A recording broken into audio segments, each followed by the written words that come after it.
buddies ended up coming here for like a self-defense kind of thing, and we were working together as doing security, and I decided I wanted to try it, so I started just doing it just for like work kind of thing, where I would feel more comfortable doing security at like the bars and stuff. And I came here and got addicted and never left. Ed is sort of, early on, was sort of the typical big guy. I mean, I knew him here from the boxing program and everything, and you know, whatever, but he was so, I thought he was kind of a tough guy, you know, which he is, but not like that. When I first started with it, since I'm a big guy, I was like, oh yeah, I'm going against this little guy. I think I got him, no problem. And I would just get destroyed by people half my size that are just making me submit in any way that they felt like they wanted to. And it was just, it opened my eyes to the ability that jiu-jitsu has on your body and what you can do. And I was absolutely horrible at it. And whenever I was bad at something, I got addicted to getting myself better. And then it just started clicking, and it started being home for me. I started just feeling it out and feeling my body with it, and it just opened up, and now I can't imagine my life without doing it. So it's just like, it's amazing now. And he went from, you know, unable to escape side control to now, I mean, you should watch him roll with even, you know, Big Steve, you know, it's awesome, or Chris Roach, to watch those two go to war. And he's beating black belts, and, you know, his size, smaller, he's destroying people. I love the fact that you can control yourself along with your opponent. When you're rolling, you can let them make the mistakes as you're flowing around them, or you let them flow around you and you trap them whenever they feel like they are, whenever they actually get into like your target, pretty much. It's just, I love that you can attack in so many different ways. It's amazing.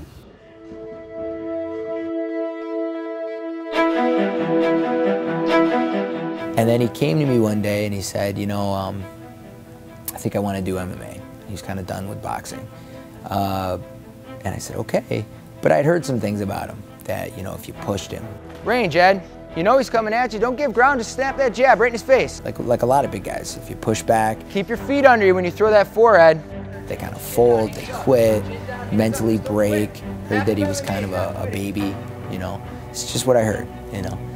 I was the typical big guy when I first started. Like, that was my, like, I thought that just because I was big, I was going to be able to do whatever I wanted. And I was sadly mistaken. But I was very honest with Ed, because he's like, I want to do MMA and, you know, blah, blah, blah, blah. And asked him what I needed to work on, and pretty much his answer was everything.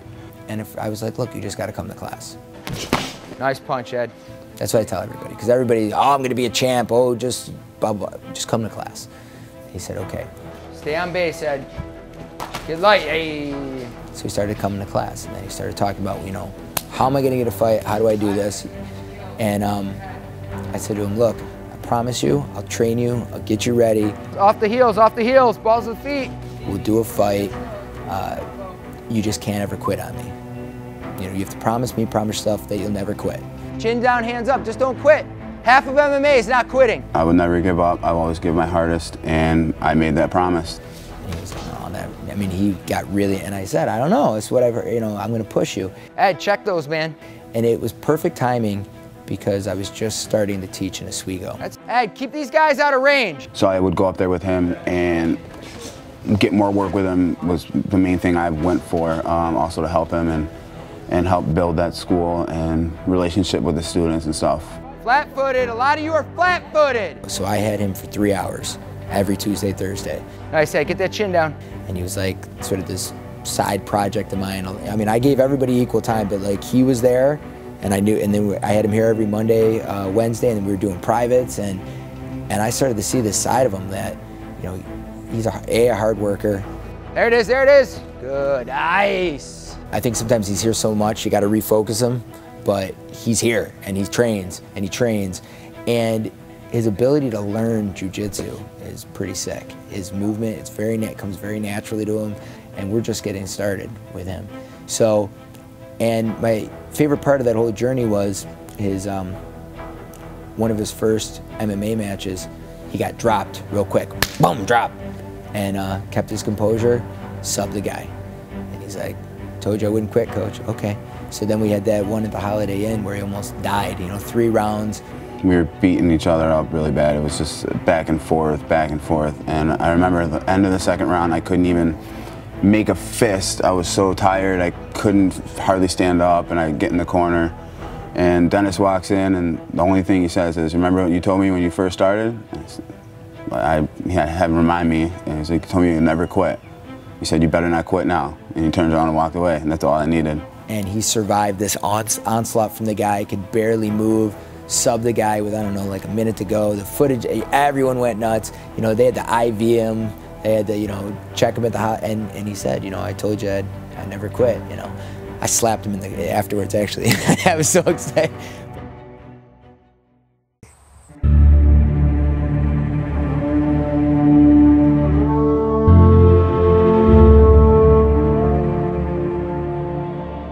I had 4 amateur fights, and I can't even count how many backouts with the amateur circuit, so we felt that the best thing we do would be go pro, and been having issues with that as well. I mean, I've had backouts that it happened in so many different ways. They've backed out weeks before the fight, the day of the fight, after weighing in, at weigh-ins. I mean, I can't even count the different ways I've had people back out. We've driven to Philly and sat at the weigh-ins while the guys there said, "Oh yeah, we're on our way," and then they don't show up and they stop answering their phones, and so we're in Philly waiting for this. So then they're like, "All right, well, we're gonna try and find a couple other people to fight you." So they ask these other guys if they want to fight, and then they say no. So it's just like I mean, it's amazing. I broke my foot, I broke my hand, I tripped and had a heart attack. I mean, I don't know. I've had so many different excuses, and some of them I haven't even gotten excuses for. They just weren't going to fight. But I went 4-0 as an amateur, finished all of my fights, 1 KO, and 3 submissions. So, I mean, my amateur, it was going well until nobody wanted to fight anymore. I've had 6, the last one now is 6 pro fights fall through. The last 3 have been in a row with, at the end of Hell Week, which is the worst part of your fight camp, is just you are pushed beyond your limits mentally, physically, emotionally, where you're basically pulling yourself off the mat into the locker room, the shower, and get out of here. And it's like that for that whole week. And the last day, literally, it's the same thing for all 3. The last day I found out that they backed out. So then, it was the week before. Taai is my family. From the newest members to people that have been here forever. When you walk in this door, it's just everybody greets you with open arms and everything. That's what they did when I started, and we just grow into like a family. I mean, everybody here is just so close to me. We all hang out outside of here now. So here's Big Ed. I'm like the only chick in boxing class or MMA class, and once again, I'm, you know, not like this big brawny chick at the time. Like, I didn't have the muscles I did, and so I'm in there and I'm just wide-eyed and scared, and here is this guy who walks straight up to me, you know, and I'm like, oh my God, what did I get myself into? And he is just sweet as pie, like the biggest bear. Don't let him fool you.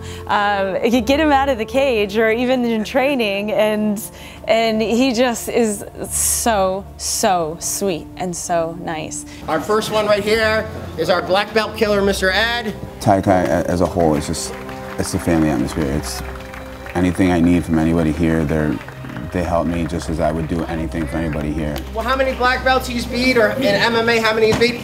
What's great about this school is he still got to go through everything that our hobbyist is going to go through. He still knows all the self-defense. He still knows everything, just like everyone else. So give a round of applause for Ed. And people do make jokes that I have a cot in the back because I'm here so much, but I wouldn't consider going anywhere else for anything. He's the type of guy and the type of friend who goes out of his way to help you out. And there's not many people in life who do that. Ed is so reliable. You always know you're gonna see Ed too. Like if I'm going to train, I know Ed's right there too. It's exciting, it's wonderful. It's kind of like Cheers, like everybody knows your name. It's, you know, he's there all the time, and so am I, so it's wonderful. Like we get to know each other. They make you comfortable to train. They make you comfortable to not be good at something and to guide you the way that you need to learn. And they teach you that if it doesn't work for you, or if it doesn't work for them, it might work for you. If they don't make you learn a certain thing a certain way, they give you the tools and let you build yourself. And that's what I value here the most. He's one of my favorite people here as a person, as a student, and as a friend. He gets the, you know, really scary looking face, right? And he does, he looks so scary. But I think he kind of make sure that you just know how nice he is, because he really is. He's the sweetest, sweetest guy.